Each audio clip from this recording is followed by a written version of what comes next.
Assalamualaikum warahmatullahi wabarakatuh. Yang kami hormati Bapak Dr. Iwayan Distrik MSI, yang kami hormati Bapak Dr. Doni Andra SPD MSc. Kami dari kelompok 3 yang beranggotakan Delis Amala, Fatimia Ilmiatni, Nanda Wiguna Putri Kusuma, Syukron Fuad akan mempresentasikan mengenai produk alat peraga gaya Lorentz yang telah kelompok kami buat. Latar belakang pembuatan produk ini yaitu sudah sejak lama studi dan penelitian tentang magnet telah menghasilkan berbagai produk yang bermanfaat bagi umat manusia. Produk-produk seperti motor listrik, generator listrik, satelit, sistem pemantauan radar itu merupakan contoh aplikasi dari pemanfaatan magnet. Penelitian tentang magnet elektrik untuk motor listrik adalah yang paling banyak dilakukan. Motor listrik bekerja karena interaksi elektromagnetik dan interaksi arus atau aliran elektron dan medan magnet. Namun faktanya di Indonesia, para peneliti masih jarang mengkaji mengenai pemanfaatan atau aplikasi magnet ini, baik dengan magnet elektrik maupun dengan magnet tetap. Pendidikan merupakan salah satu cara yang tepat dalam mengenalkan teori kemagnetan tersebut. Pendidikan saat ini menekankan pada guru untuk mewujudkan visi pendidikan sains, yaitu mempersiapkan sumber daya manusia yang handal dalam sains dan teknologi, serta memahami lingkungan sekitar melalui pengembangan keterampilan berpikir, penguasaan konsep esensial, dan kegiatan teknologi. Salah satu aspek keterampilan peserta didik dapat dilakukan dengan kegiatan praktikum. Namun kenyataannya, pembelajaran di laboratorium IPA belum dapat dilakukan dengan optimal di sekolah karena kurangnya fasilitas alat-alat dan bahan-bahan untuk melakukan percobaan.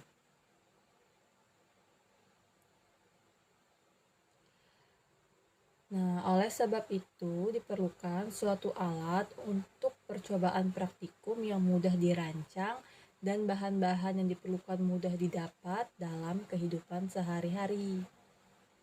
Salah satu materi fisika yang diajarkan di kelas 9 SMP adalah gaya Lorentz, di mana materi ini kurang bersifat konkret, namun penerapannya sangat sering dijumpai dalam kehidupan nyata. Kegiatan belajar mengajar untuk materi fisika gaya Lorentz belum dilakukan melalui kegiatan praktikum. Umumnya, pembelajaran hanya dilakukan dengan metode ceramah dan demonstrasi saja. Dari permasalahan di atas, kelompok kami berinisiatif untuk mengembangkan alat peraga penerapan gaya Lorentz sebagai sumber belajar dalam materi kemagnetan. Rumusan masalahnya yang pertama, bagaimanakah prinsip kerja alat peraga gaya Lorentz? Yang kedua, bagaimanakah penerapan gaya Lorentz pada kehidupan sehari-hari? Baiklah, selanjutnya adalah tinjauan pustaka yang digunakan untuk mengembangkan produk gaya Lorentz. Adapun tinjauan pustaka yang digunakan yaitu yang pertama adalah gaya Lorentz dan yang kedua adalah elektromotor DC. Gaya Lorentz ditemukan oleh Hendrik Anton pada tahun 1895. Lorentz ini melakukan penelitian di bidang elektromagnetik berdasarkan teori-teori yang telah ditemukan sebelumnya oleh ilmuwan terdahulu. Nah, kemudian Lorentz ini juga berhasil mendapatkan temuan baru yang dikenal luas dengan gaya Lorentz. Adapun rumus gaya Lorentz itu adalah F dilambangkan sebagai gaya Lorentz dengan satuan Newton, dan B digambarkan sebagai medan magnet dengan satuan Tesla, I digambarkan sebagai kuat arus listrik atau ampere, dan L digambarkan sebagai panjang kawat berarus listrik. Sedangkan pada keadaan di mana terdapat besar sudut, maka ditambahkan sin theta. Magnet ini tidak hanya melakukan gaya pada magnet lain, tapi juga dapat melakukan gaya pada arus listrik. Sehingga besar faktor panjang kawat dengan bagian panjang kawat yang dikenai medan magnet ini, sedangkan arahnya dengan arah arus kawat. karena perkalian silang dari dua vektor menghasilkan vektor baru yang tegak lurus. Dan juga dengan kata lain, jika kita membuat bidang datar di mana vektor L dan vektor B berada pada bidang tersebut, maka vektor gaya berarah tegak lurus dengan bidang tersebut. Gaya Lorentz ini adalah gaya yang timbul akibat adanya arus listrik dalam suatu medan magnet. Nah, seperti yang dilihat pada gambar, tanda merah ini menunjukkan arah medan magnetnya, sedangkan garis lurus kuning yang ada di tengahnya merupakan arah arus listrik yang mengalir pada kawat. Nah, jika kawat yang dialiri arus listrik ini ditempatkan dalam medan magnet, maka kawat tersebut mendapatkan gaya dari magnet. Besar dan arah gaya yang dialami kawat ini yang ada dalam magnet ini diberikan oleh hukum Lorentz. Selanjutnya yaitu kaidah tangan kanan gaya Lorentz. Jadi untuk menentukan arah gaya Lorentz ini juga bisa diketahui menggunakan kaidah tangan kanan, di mana ibu jari ini dilambangkan sebagai arah arus listrik, keempat jari lainnya sebagai arah medan magnet, dan juga telapak tangan itu sebagai arah gaya Lorentz. Selanjutnya yaitu elektromotor DC. Elektromotor DC ini merupakan sebuah motor listrik yang mengubah energi listrik menjadi energi mekanik. Kebanyakan motor listrik ini beroperasi melalui interaksi medan magnet dan juga konduktor pembawa arus untuk menghasilkan kekuatan meskipun motor elektrostatik menggunakan daya elektrostatik. Nah, proses sebaliknya menghasilkan energi listrik dari energi mekanik yang dilakukan oleh generator seperti alternator atau dinamo. Banyak jenis motor listrik yang dapat dijalankan sebagai generator dan sebaliknya. Nah, motor listrik dan generator ini sering disebut dengan mesin-mesin listrik. Motor listrik DC atau arus searah merupakan salah satu dari motor DC. Nah, mesin arus searah ini dapat berupa generator DC atau juga motor DC. Generator DC ini merupakan alat yang untuk mengubah energi mekanik menjadi energi listrik. Motor DC alat yang mengubah energi listrik DC menjadi energi mekanik putaran. Nah, sebuah motor DC dapat difungsikan sebagai generator dan sebaliknya generator DC dapat difungsikan sebagai motor DC. Motor DC ini memerlukan suplai tegangan yang searah pada kumparan dan kumparan medan untuk diubah menjadi energi mekanik. Berikut merupakan prinsip kerja dari motor DC. Nah, prinsip kerja dari motor DC ini adalah jika arus lewat pada suatu konduktor, maka akan timbul medan magnet di sekitar konduktornya. Nah, adapun mekanisme kerjanya adalah yang pertama, arus listrik yang terdapat dalam medan magnet akan memberikan sebuah gaya. Nah, kemudian jika kawat yang membawa arus listrik ini dibengkokkan menjadi sebuah lingkaran atau loop, maka kedua sisi loopnya itu, yaitu pada sisi kanan dan juga sisi kiri, itu akan terdapat gaya pada arah yang berlawanan. Nah, pasangan gaya akan menghasilkan tenaga putar atau torque untuk memutar kumparan tersebut. Seperti yang dilihat pada animasi. Nah, kemudian motor-motor ini memiliki beberapa loop pada dinamonya untuk memberikan tenaga putar yang lebih seragam dan juga medan magnetnya dihasilkan oleh susunan elektromagnetik yang disebut dengan kumparan medan. Sedangkan untuk prinsip kerjanya, jika arus lewat pada suatu konduktor, maka akan timbul medan magnet di sekitarnya. Nah, medan magnet ini hanya terjadi di sekitar sebuah konduktor jika ada arus mengalir pada konduktor tersebut. Arah medan magnet ini ditentukan oleh arah aliran arus tersebut.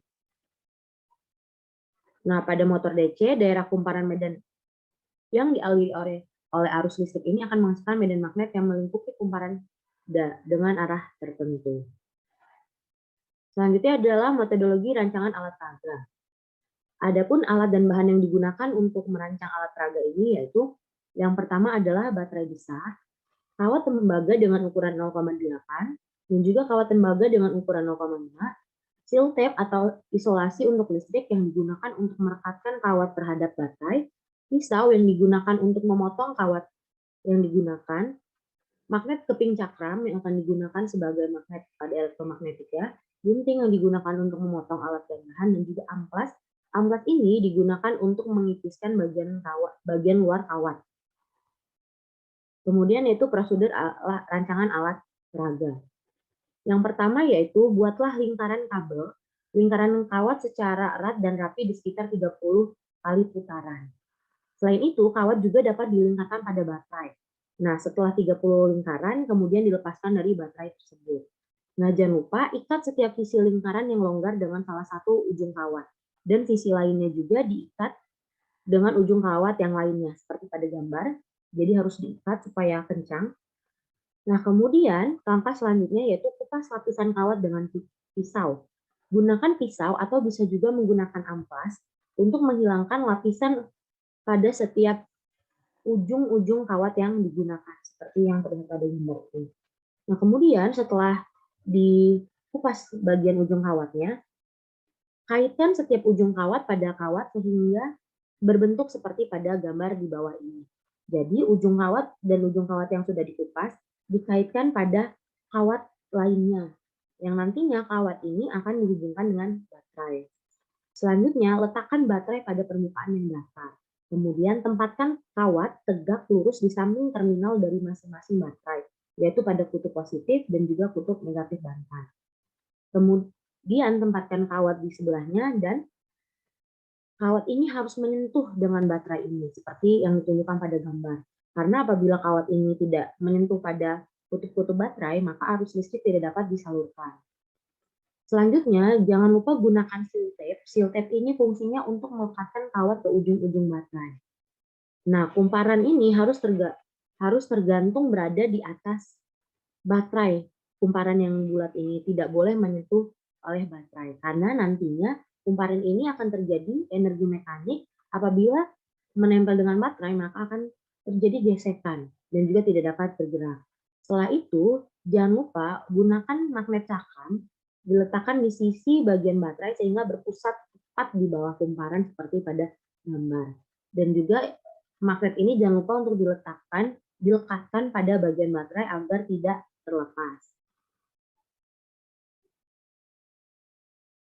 Selanjutnya pembuatan alatnya akan dijelaskan oleh saudara Syukron. Kali ini saya akan praktikum percobaan gaya Lorentz. Oke. Langkah yang pertama yang kita siapkan adalah kawat tembaga ya.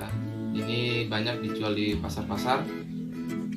Cari aja di toko elektronik. Oke, cara membuat lilitannya seperti ini.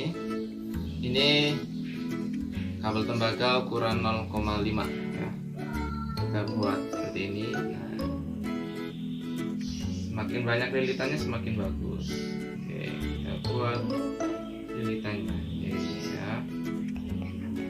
Kita buat seperti ini juga kita buat lilitannya lingkaran.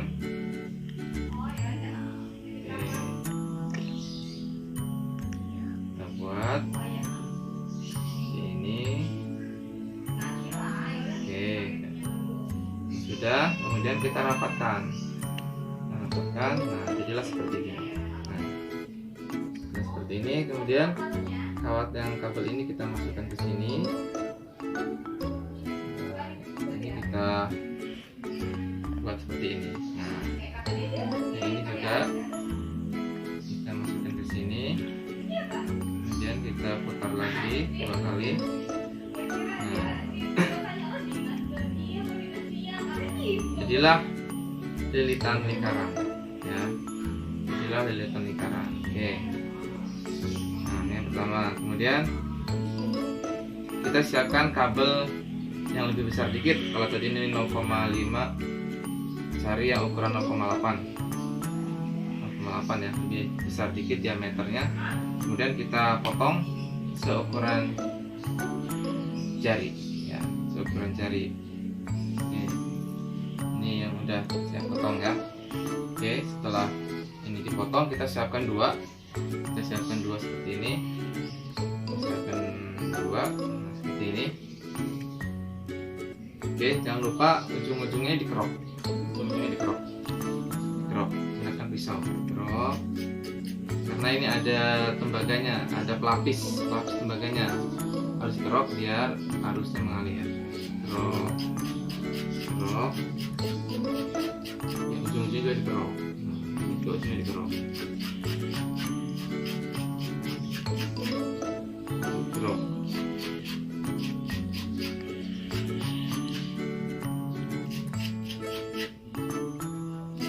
Oke.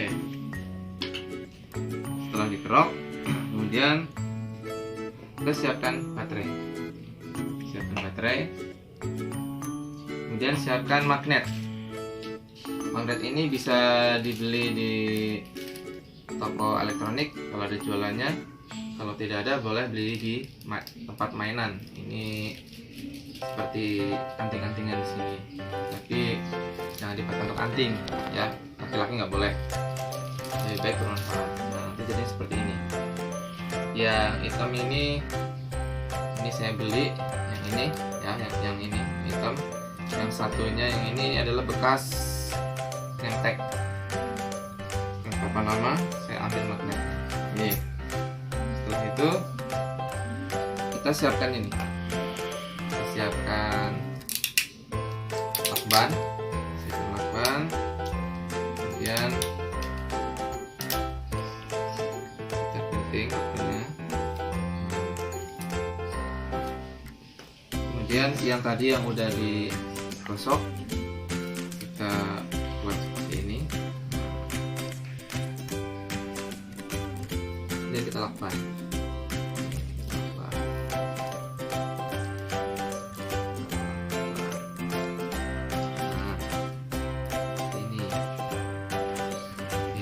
Sebelahnya juga ya, juga lakban, juga lakban. Siapkan dua kanan kiri. Ukurannya harus sama, sejajar.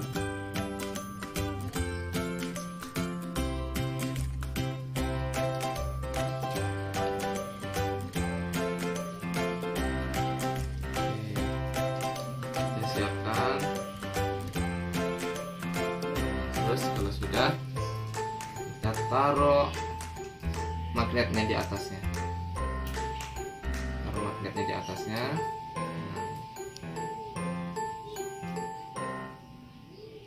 Lalu jangan lupa kumparannya digosok juga menggunakan pisau. Ujung-ujungnya digosok. Digosok dengan pisau biar pelapis tembaganya mengelupas. Juga digosok. Semua pastikan tidak ada pelapisnya lagi. Nah, setelah itu kita masukkan sini.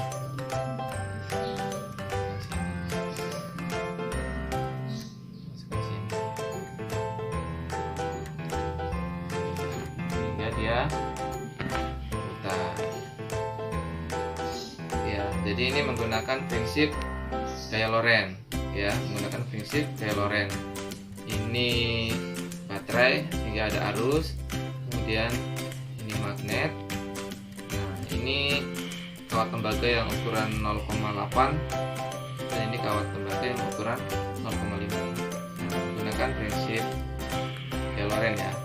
Ada arus, kemudian ada magnet, dan ada gaya Loren. Gaya Loren yang menentukan arah putarannya ya. Kita coba. Oke. Bisa dicoba di rumah. Semoga berhasil. Gaya Loren ya. Ini menggunakan baterai, kemudian magnet dan kumparan lilitan. Nah, ini menggunakan gaya Loren, maka lilitan ini akan berputar. Ya. Ini adalah magnetnya, dan ini baterainya, dan ini kabelnya. Kita menggunakan kawat tembaga, lilitannya juga menggunakan kawat tembaga. Nah, ini jangan lupa ujung-ujungnya harus dikerok, sehingga lapisan tembaganya dia harus terkelupas sehingga arusnya akan mengalir. Kalau tidak dikelupas, maka arusnya tidak akan mengalir dan ini tidak akan berputar. Oke, bisa mencoba di rumah. Mudah-mudahan percobaannya berhasil. Selanjutnya adalah pembahasan. Pembahasan di sini mencakup hasil rancangan produk, penyebab kumparan berputar, dan penerapan gaya Lorentz. Yang pertama adalah hasil rancangan produk.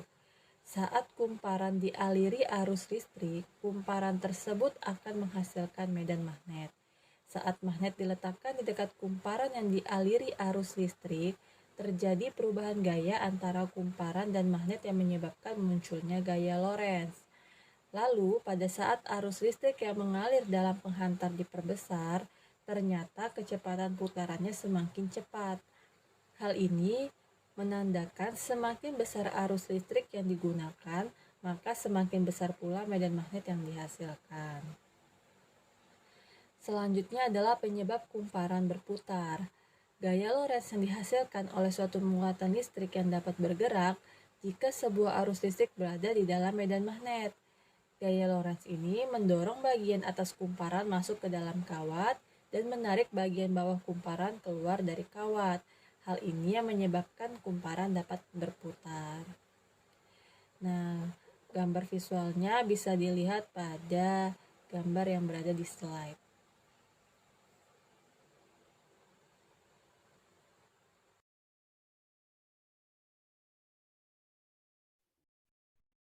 Oke, pada kesempatan kali ini saya akan melanjutkan pemaparan mengenai penerapan dalam kehidupan sehari-hari yang menggunakan konsep dari gaya Lorentz. Di mana yang pertama ada motor listrik. Motor listrik ini merupakan alat untuk mengubah energi listrik menjadi energi mekanik. Alat ini bekerja dengan prinsip bahwa arus yang mengalir melalui kumparan di dalam medan magnet akan mengalami gaya yang digunakan untuk memutar kumparan. Pada motor induksi, arus bolak-balik diberikan pada kumparan tetap yang menimbulkan medan magnet sekaligus menghasilkan arus di dalam kumparan berputar tersebut yang mengalirinya. Selanjutnya adalah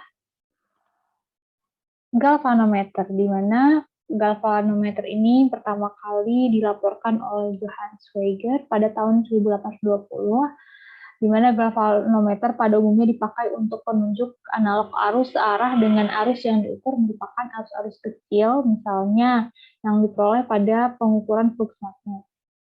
Di mana galvanometer ini tidak dapat digunakan untuk mengukur kuat arus maupun beda potensial listrik yang relatif besar, karena komponen-komponen internalnya ini tidak mendukung. Kemudian, galvanometer ini merupakan sebuah alat yang digunakan untuk menunjukkan ada atau tidaknya arus listrik di dalam suatu rangkaian. Alat galvanometer ini menggunakan hukum Lorentz, yaitu interaksi antara medan magnet dan kuat arus menimbulkan gaya magnetik yang menggerakkan penunjuk galvanometer menyimpang saat dilewati oleh arus yang melewati kumparan. Semakin besar kuat arus, maka akan semakin besar nanti penyimpangan dari jarum galvanometer itu. Nah, galvanometer ini bekerja berdasarkan prinsip bahwa sebuah kumparan yang dialiri arus listrik dapat berputar ketika diletakkan dalam satu daerah medan magnet. Pada dasarnya, kumparan terdiri dari banyak lilitan kawat, dan sebuah galvanometer ini bekerja berdasarkan gaya Lorentz. Gaya dan gerak partikel akan menyimpang searah dengan gaya Lorentz yang mempengaruhinya. Nah, arah gaya Lorentz pada muatan yang bergerak itu dapat juga ditentukan dengan kaidah tangan kanan seperti yang telah kita pelajari. Kemudian galvanometer ini bekerja dengan cara yaitu berputarnya kumparan karena munculnya dua gaya Lorentz yang sama besar tapi berlawanan arah yang bekerja pada dua sisi kumparan yang saling berhadapan. Nah, kawat tembaga yang dililitkan ini pada inti besi lunak berbentuk silinder, membentuk suatu kumparan dan diletakkan di antara untuk kutub sebuah magnet permanen. Nah, arus listrik memasuki dan meninggalkan kumparan melalui pegas spiral yang terpasang di atas dan di bawah kumparan. Maka nanti sisi kumparan yang dekat dengan kutub utara dan kutub selatan mengalami gaya Lorentz yang sama, tetapi berlawanan arah, yang akan menyebabkan kumparan berputar. Nah, putaran kumparan ditahan oleh kedua pegas spiral tersebut, sehingga kumparan hanya akan berputar dengan sudut tertentu. Nah, putaran dari kumparan ini diteruskan oleh sebuah jarum. Nanti ada sebuah jarum di mana nanti jarum ini akan menunjuk pada skala. Nah, angka yang ditunjukkan oleh skala ini merupakan besar arus listrik yang terukur. Selanjutnya adalah pengeras suara, di mana pengeras suara ini bekerja berdasarkan prinsip gaya Lorentz, dan pengeras suara ini memiliki komponen yang terdiri atas 3 bagian utama, yaitu sebuah kerucut kertas yang bersambungan dengan sebuah kumparan suara, yaitu berbentuk silinder yang ditarik oleh kawat tembaga, dan sebuah magnet permanen berbentuk silinder di mana kutub utara di tengah dan dikelilingi kutub selatan. Nah, pengeras suara ini bekerja berdasarkan prinsip gaya Lorentz. Jadi ketika arus dilewatkan pada lilitan kumparan, maka akan bekerja gaya Lorentz yang disebabkan oleh magnet permanen. Nah, besar kecilnya gaya bergantung pada arus yang dihasilkan oleh terminal pengeras suara, sehingga akan menyebabkan maju mundurnya kerucut kertas atau kon yang menumbuk udara sehingga dihasilkan gelombang-gelombang bunyi sesuai dengan frekuensi pengeras suara. Arus akan mengalir dari terminal pengeras suara menuju kumparan suara, sehingga di dalam kumparan akan ada aliran elektron yang berada di dalam medan magnet. Elektron yang berada di dalam medan magnet ini akan mengalami gaya Lorentz yang dapat menimbulkan maju atau mundurnya kerucut kertas atau kon, sehingga elektron-elektron yang ada di sekitar kerucut itu bertumbukan dengan udara yang mengakibatkan adanya gelombang bunyi.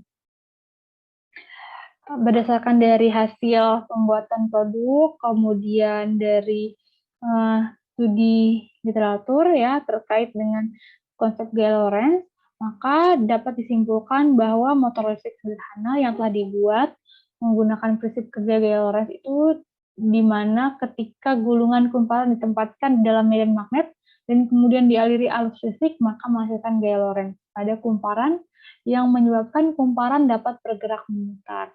Kemudian terdapat berbagai macam penerapan konsep gaya Lorentz ya dalam kehidupan sehari-hari, yaitu motor listrik, kemudian ada galvanometer, pengeras suara, dan juga generator. Sekian pemaparan dari kelompok kami mengenai produk yang telah kami buat. Apabila ada kesalahan maupun kekurangan dalam pembuatan produk ini, kami memohon maaf. Kami akhiri. Wassalamualaikum warahmatullahi wabarakatuh dan salam sehat untuk semuanya.